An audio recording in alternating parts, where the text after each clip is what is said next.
می‌کنم خدمتتون، امیدوارم که حالتون خوب باشه. رضا هستم، به چنل من خیلی خوش اومدید. امروز می‌خوایم درباره هد موومنت ها و اسلیپ رول کردن توی ام ام هم صحبت کنیم. ورزشایی که معمولا استرایک‌های پا دارن، یعنی کیک میتونیم بزنیم، نمیتونیم بزنیم، این کاری که میتونه خطرناک باشه و به تنهایی نمیتونیم ازش استفاده کنیم.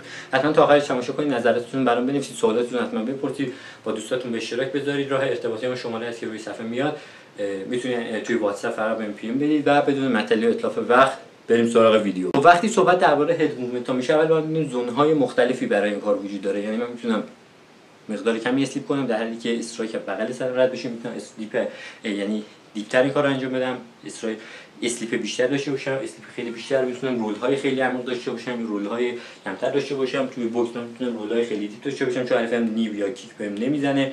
ولی توی ام ام این کار منطقی نیست. در حدی فقط باید باشه که استرایک از بغل من رد بشه و من بتونم کانتر خودم رو انجام بدم. پس تو زون‌های خیلی عمیق معمولا تو زون‌های یکش فقط این کارو می‌کنیم.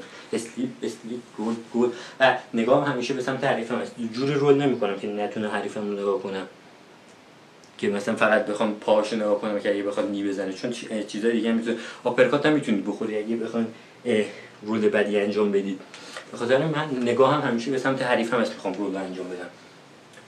این زوناشو که در نظر داشته باشیم، اولین موردی که در نظر داریم اینه که ما این کار رو باید انجام بدیم که ما رو تو موقعیت کانتر قرار بده. یعنی ما می‌خوایم بعدش یک ضربه به حریفم بزنیم، فقط نمی‌خوام خارج بشم و دوباره بخوام یه استرایک رو انجام بدم. می‌خوام جمعی که مثلا زدم اسلیپو کردم الان تو موقعیت کانتر هم باشم، هیپم لوس شده، این روتیشنی که وجود داره، من میتونم بادی پانچ بزنم، میتونم آپرکات بزنم، میتونم هوک هم بزنم. من تو موقعیت کانتر قرار میدم. مورد بعد اینه که دربارش هم فکر کنیم، یا مکس یا یه پازی داشته باشه. یعنی من جواب که زدم اسلیپو کردم سریع یه آپرکات هم میزنم، جواب که زدم اسلیپو کردم سریع یه بادی پانچ هم میزنم، یا اسلیپ بادی پانچ. خیلی سریع باید این کار انجام بدید. اینقدر باید تکرارش کنید مرکز ذهنتون بشه. یا مثلا پول کانتری که استفاده میشه، مثلا جب کراس میزنم، پول بعدش میتونم سریع یک کراس بزنم. نباید با مکس کردن این کار رو انجام بدید. مثلا جب کراسو که زدم بخوام مکس کنم اینجا خود ضربه میخورم که بعدش بخوام پول کانتر بخورم. جب کراس زدم پول کانتر میزنم و با تکنیک درست خودش معمولا این کار انجام میده. چون پول کانتری که من اینجا الان دارم انجام میدم خودش بعد میتونه منو پوش کنه که من یه کراس بخوام بزنم. و توی اگزیتاتون میتونید این کار رو انجام بدید. یعنی من یه جب کراس هوک زدم، یه رول میکنم، یا خارج میشم.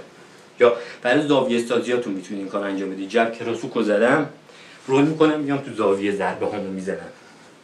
برای زاویه سازیاتون، برای اینکه توی کنارهای حریفاشون، برای اینکه بتونید فوتورکای خوبتون رو استفاده کنید. یعنی من جب کراس رو میزنم، حرکت دفاعی و اسلیپ و رول من در واقع اینجایی هستش که من تو زاویه حریف میام عقب، تو زاویه به حریفم ضربه میزنم. برای این کارا میتونید استفاده کنید. اینجا چند تا مثال داریم: جب، اسلیپ، بادی پانچ، هوک، رول، لو کیک. میتونید نیو اینا هم استفاده کنید. یعنی جبو میزنید، اسلیپ میکنید، یه هوک میزنید، یه رول میکنید و بعد چی هوک زده رول کردی یه لو کیک میزنید. گفتم لو کیک اگه حریفتون داره میره عقب لو کیک میزنید، اگه حریفتون نزدیکتون باشه کیک نمیتونید بزنید. اونجا میتونید از نی استفاده کنید. مثال اولمون بود جب، اسلیپ، بادی پانچ، هوک، رول، لو کیک. جب، اسلیپ، بادی پانچ، هوک، رول، نی یا لو کیک. اگه حریفتون دور شه، من اینجا نمیتونم تو کمه.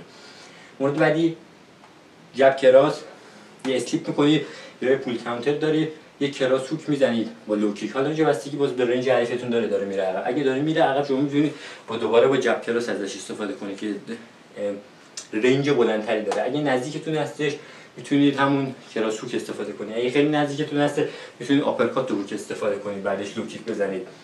اگزمپل بعدی جب و کراس هستش. هوک یعنی یه جب کراس هوک میزنید، یه رول میکنید، این قسمت اولش هستش. این رولی که کردید همون در واقع حرکت دیفنسیوتون بود، همین هد موومنتی بود که استفاده کردید. رولی که کردید بعدش هوک کراس آپرکات میزنید، یعنی هوک کراس آپرکات. حالا اینجا هم میتونید لو کیکتون رو بزنید، هم میتونید نی بزنید، هم بعد از اینکه آپرکاتتون رو زدید میتونید یک سویچ کیک بزنید. سویچ کیک هم که همینجا هستید یه سویچ میکنم و کیکم رو میزنم. سویچ چه کمکی میکنه وقتی که من دارم این کیک رو انجام میدم؟ سویچ کمک میکنه که قدرت پای من بیشتر شه.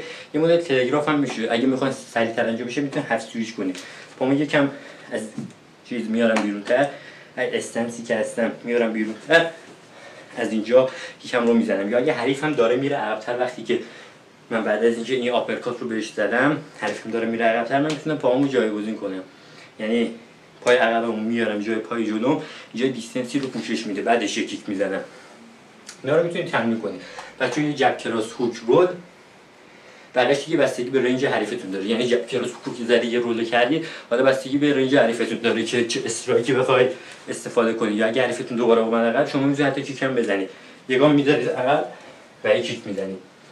و این بود در ویدیو امروز، امیدوارم دوست داشته باشید، کاربردی باشه، بتونید ازش استفاده کنید، کمک کننده باشه. مرسی از اینکه تا آخرش تماشا کردید، دنبال کردید. تا ویدیو بعد همتون رو به خدا بزرگ میسپارم و خدا نگهدار.